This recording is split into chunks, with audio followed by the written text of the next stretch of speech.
Hi all, welcome to this hopefully quick spreadsheet video.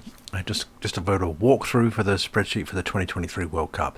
It is broadly the same as last year, but there are one or two key differences, which is why I thought it was worth just making another quick video just to point those out. There's one or two things you just need to do differently, and of course, Tom, spreadsheet wizard though you may be, you haven't actually used this spreadsheet before, so it'll take you all of 7 seconds to familiarize yourself probably and point out to me where things could have been better, but anyway, this may help. I know you watched the other video, but this one is more up to date. So without further ado, when you click on the link, when you open up the spreadsheet, this is the page it will come to first. You can see all the tabs down the bottom, so it comes to the links page, which you will be amazed to learn has links on it.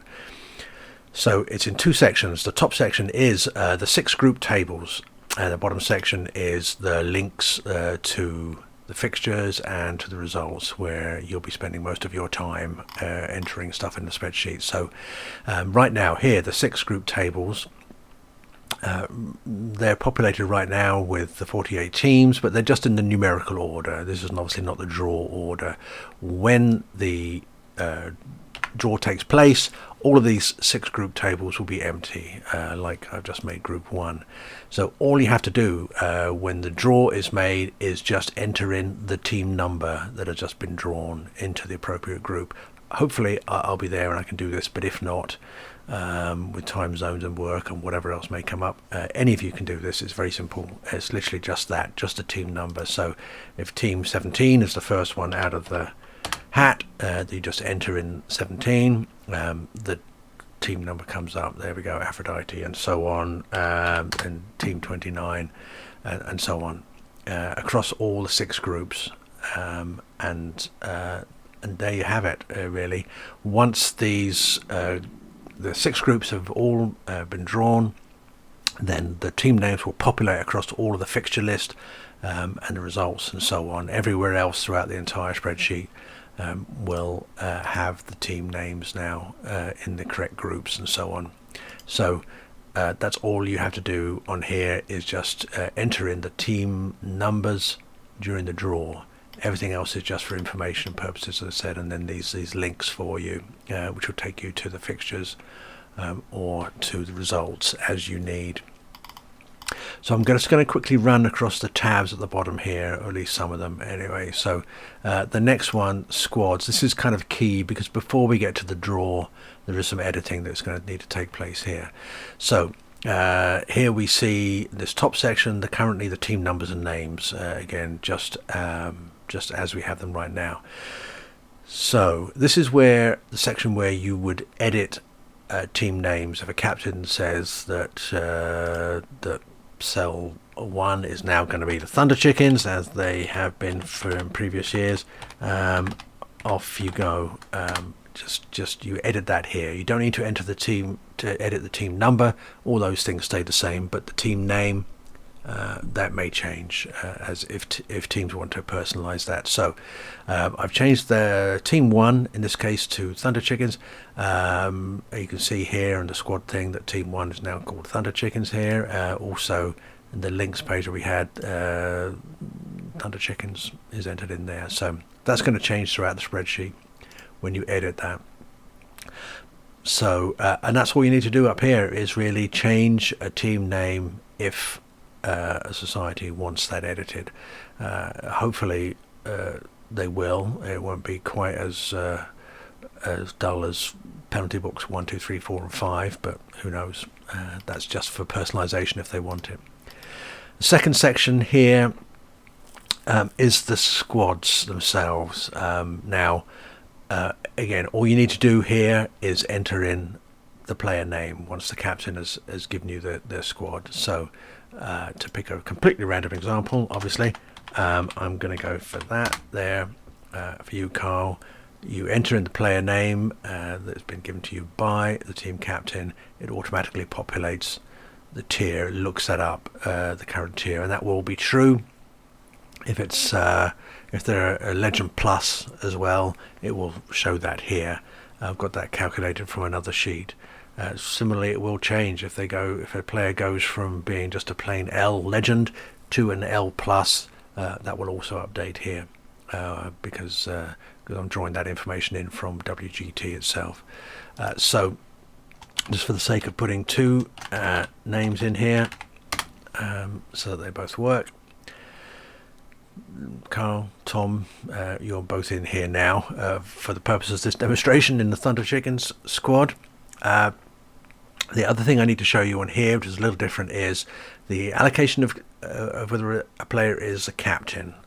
So what you would need to do here, we've got these two extra columns here, the X and the C column.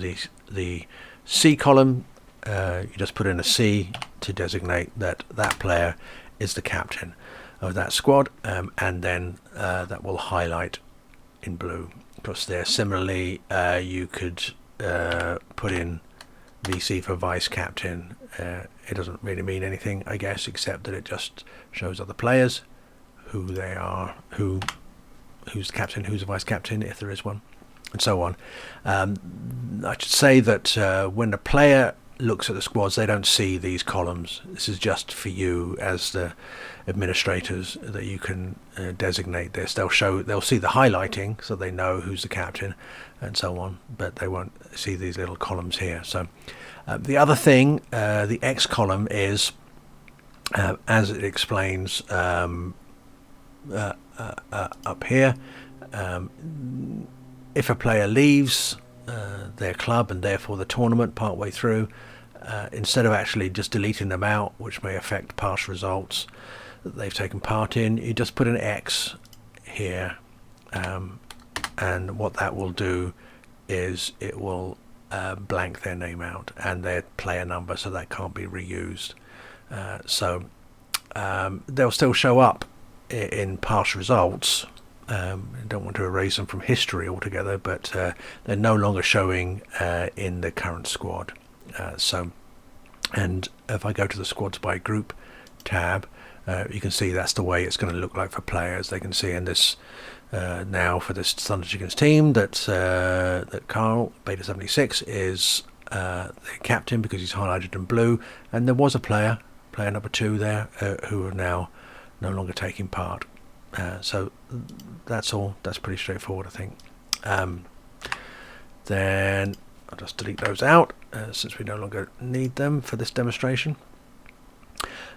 That's pretty much all you need to know about that, really. Just edit in the team names up here in the top section, and then when the captain send the squads, just put in the player name only. You do need to make sure that the player name you're entering is the same as it is on WGT. No misspelling or spaces or anything of that nature. Otherwise, this table won't be able to look up their tier because it won't recognize the player name. So hopefully the captains will be good about that, not put in nicknames for their players and so on. They'll actually reproduce their player names exactly. So as I said, the squads by group tab, which is the next one, this basically, once the draw has been made, all the different teams will just be sorted into their own groups, obviously, and this will summarize the squads only for the teams in that group.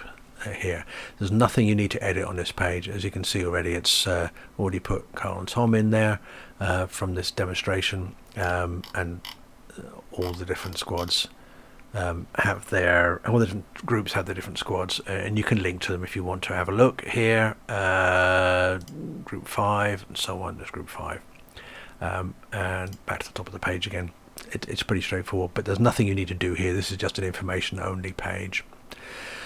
Moving along, the next page is the fixtures page, and as I said, you can get here to any one of the individual results from the links page down here. For example, if we were up to round 5 and you want to enter into group 6 teams and fixtures, you just click on the link and there you go, in group 6 round 5, and so on,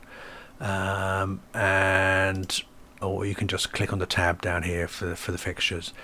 All of these titles up here are also links, so you can get to group 4 round 6 the same way, that way, just by clicking the link up there. And if you want to get to the top of the page and really don't want to tire your finger out with scrolling, then any of these title banners, the large coloured ones here, Group 5 Round 1, whatever, they are also links, as you can see here, which will just take you to the top of the page again. So this page, the fixtures page, is identical to last year. So Tom, if you've watched the video, you will also know, but just in case any of you need reminding, the only area that you need to edit here at all is the sections in yellow, and the only thing you need to put in there is the player number for the team. So if I put in player number 1, that's going to come up as Carl, because that's what we've got, and similarly player number 2 is going to come up as Tom. That's it. Nothing more you need to do there. It should look up all the other information. It will also take this information and it will plug it into the results page, which is where we're going next.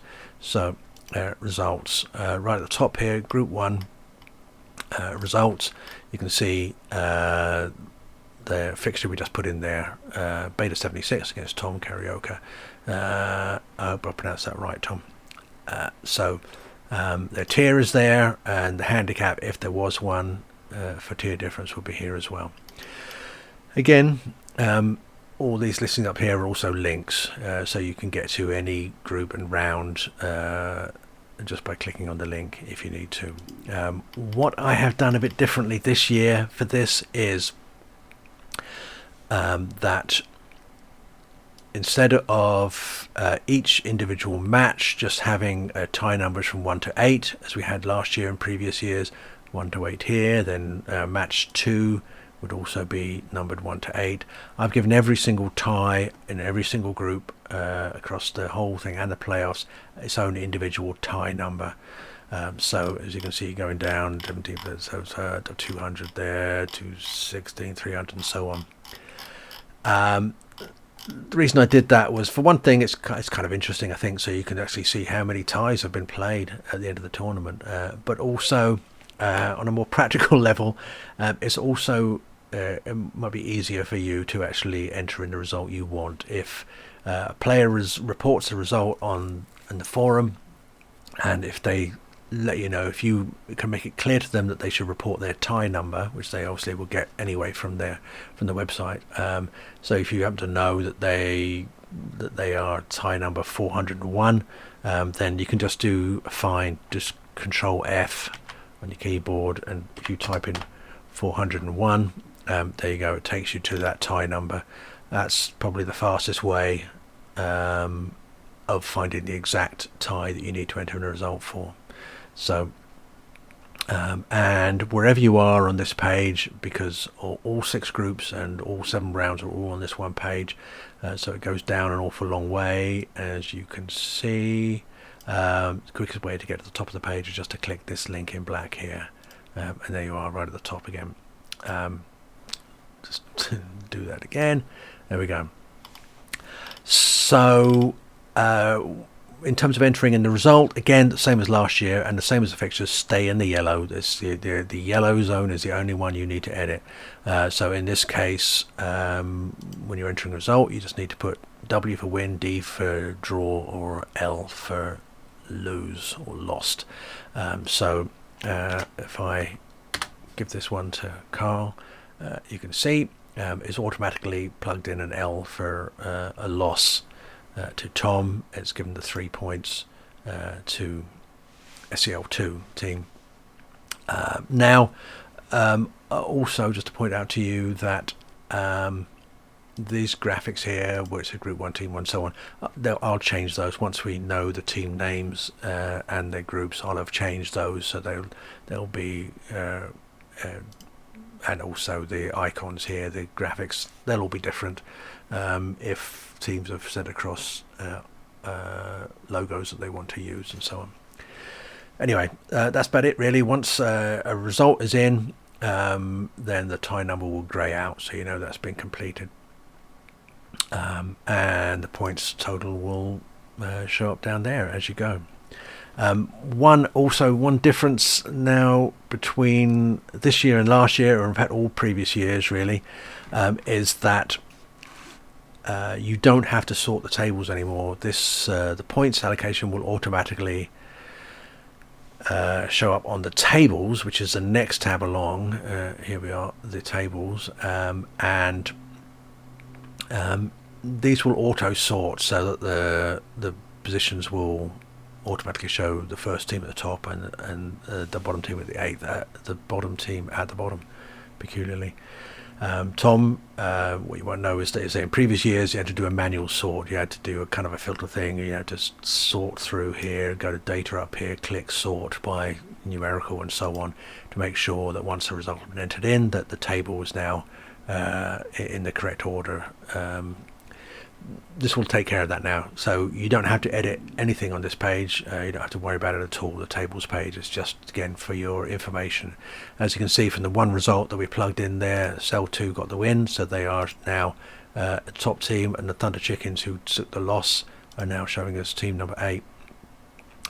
So that should be much more straightforward and should save you some time as well when you're entering results and updating things. Nothing to do on this page. It's just for information. Because it's a little more complicated this year with 6 groups, we've got in order to get our 16 teams into both the cup and the playoff, we've got individual little playoff tables. The teams that are in 3rd place and the teams that are in 6th place will have their own little tables. There's no matches associated with this. Again, these tables automatically update. It's just an information table because for the 3rd place teams, as you can see here, we need to know who the top 4 out of the 6 teams that placed 3rd in their group are, because they're the ones who will also be going through to the cup. The bottom 2 5th and 6th placed 3rd place teams will be going through to the plate, and similarly the 6th place qualifying teams, the top 2 teams that finish 6th will go through to the plate. The bottom 4 are getting on the bus and going home. That's also true of the teams that finished in the last 2 places on each individual groups.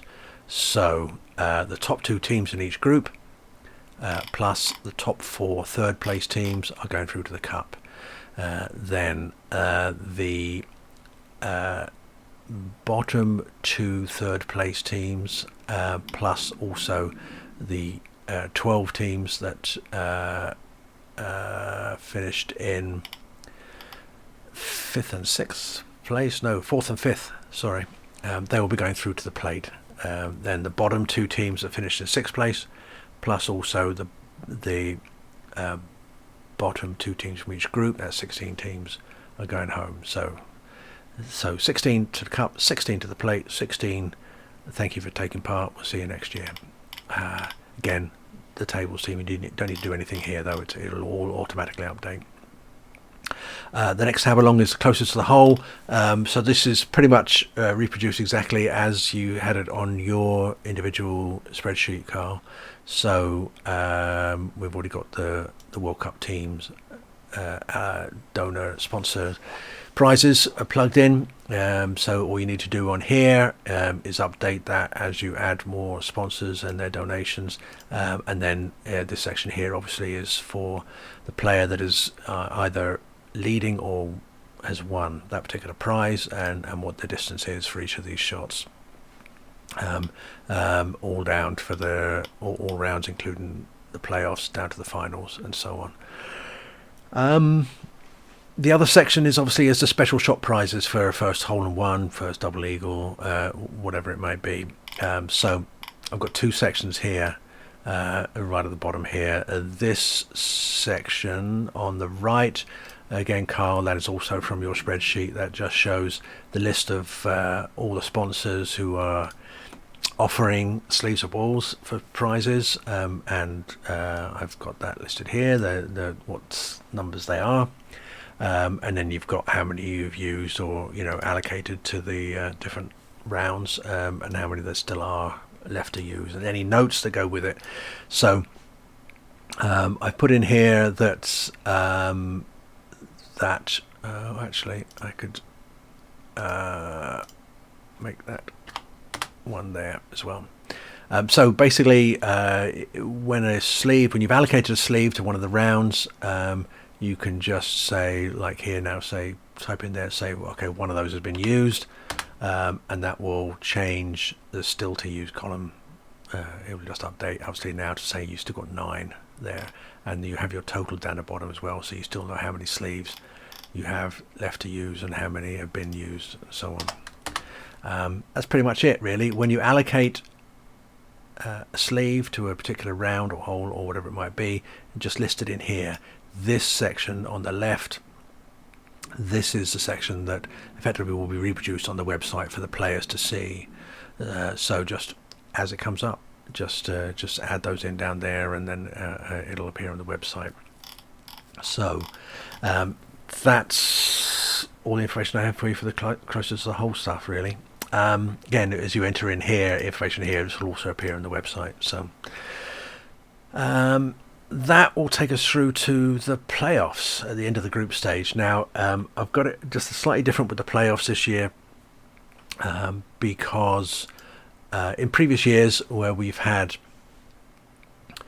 4 groups or 8 groups, where it's been much easier to work out who plays who in the first round of the playoffs when you get to the last 16. Like the team who finished first in group 1 might play the team who finished 4th in group 4, that kind of thing. Now with 6 groups and also some 3rd place teams and some 6th place teams and so on, it's a bit more complicated. So what I've done is set it up this year as seeding of teams 1 to 16 based on the number of points that they had at the end of the group stage. Hopefully there won't be teams that are tied on points and wins and so on, because a win gets you, for calculation purposes, gets you 3.001 points, and a loss gets you, actually deducts 0.0001 points, just to split up teams who are on the same number of points if they don't actually have the same number of wins and loses. So there we go. Yeah, the seeding is showing here. The team finished, and this is obviously just say on the total number of points won. The first place seed will play the 16th place seed, and so on. That's the fairest way I think we can work it out in terms of who plays who. So it might mean that that 2 teams from the same qualifying group will play each other in the first round of the playoffs, but them's the breaks. It's much harder to separate those out now. So nothing in here right now, obviously. As the group stage goes on and points are won, these spaces will start to populate with the actual teams that are currently in that position in that seeding. It will change every time you enter a new set of results, of course, but it's just something for the players to look at so they can sort of see, oh, look at us, we're in first place, and right now we would be playing so-and-so in the first round if it stays like that. Again, this is a page where you don't need to edit anything. Everything is automatically updated here. When you plug in the results, and again, the cup results page looks like this. Exactly the same process, just enter in the results in the yellow stage, and then once that happens, once you've entered in the results and the points are allocated, so the cup playoff bracket will start to change, and you'll see teams appearing and changing position here and so on. Right now here you can see, obviously we've got a summary here of the teams, who's playing who in terms of the seeding. Eventually there obviously will be team names and so on and team logos appearing here, but since we have no idea who at the moment who is making into the playoffs, those don't appear. They will be there automatically once we get to that stage. But so again, all you have to do is enter in just the result based on, for the individual 9 ties now that there are for each match. There is no handicaps, no air shots in the playoffs, so that section, that column has disappeared here. And the fixtures page for the playoff section is just the same. Again, there's no teams or anything showing up here. That will auto populate as the group stage progresses. Again, it will change just the same as more points are won. And again, all you will need to do is just enter in the player number once the teams are handed over to you by the captains. So that's pretty much it. The only other thing that I would want to show you is a slight difference. As I said, all this for the players, they get to see the website, and what I'll do is I'll just give you a little brief preview, because there's one or two things that are different on the website as well. And so I haven't quite finished with it yet, so I'll send you the link to it once I have. Right now, this is what it will look like when the players arrive on here. They'll see the group tables right on the front page, the summary. So, and as you can see, cell 2 are currently leading group 1, and so on. And there is an explanation for them here as well of how this third place qualifying and sixth place qualifying works, so they can review that. The thing that's most different really is just a representation of the results. If I go to round 1, where we have our single result plugged in, so the result page here, these team names, these match names will be different. Obviously they'll be the correct names once we've got the correct team names and all the fixtures are in. So they just need to, a player just wants to see the result, just need to click their match number, whichever one that might be. In this case, click the button, it'll take them down to, in this case, that's match 3. But I want to have a look at match 1, because that's the one we got the result for, just to show you. So here, Carl versus Tom. Carl came out on top. So I've taken out the W, D and L here, and I've just got it color coded: the green for the win, the red for the lose, and obviously if it's a draw, both would be in yellow. And I've also added in, just for the players' enjoyment, their own icons. Every player, I've got that looking up from the websites from WGT. So every single player, their own icon, logo, etc. will be reproduced in the results page, just to individualize it a bit more. So that's it really. Otherwise, the this whole thing is same as the website from last year really. It might take a long while to load in some cases. Hopefully that's not going to be too irritating for people. But anyway, we've got for the closest as a whole, all the shop previews are there, and so on, and obviously the sponsor and donation, and the winning information will be showing up there as and when that arrives. And that's about it. The bracket information is all there. No names yet, but the summary of when the playoff rounds end, and each individual round obviously has that information: the dates, the airshot holes, the timer for when the round ends, and again your links for going to the individual match of that round. So I think that's it. I think that covers everything I can possibly cover for now. You will find, and I apologise in advance, you'll find that there may be some links that don't work properly. There may be some formulas that don't calculate properly or something. It happens every time. It's my poor pea brain can only cope with so much when there's a lot of copying and pasting and writing into formulas, and I sometimes make mistakes and errors. So just point it out to me, I can fix it if that's the case. But it shouldn't hopefully be too much, because hopefully I've got this more or less okay. But anyway, ask me any questions, of course. If there's anything unclear, that will be understandable, and I'll do what I can for you. Okay, that's it. Have fun.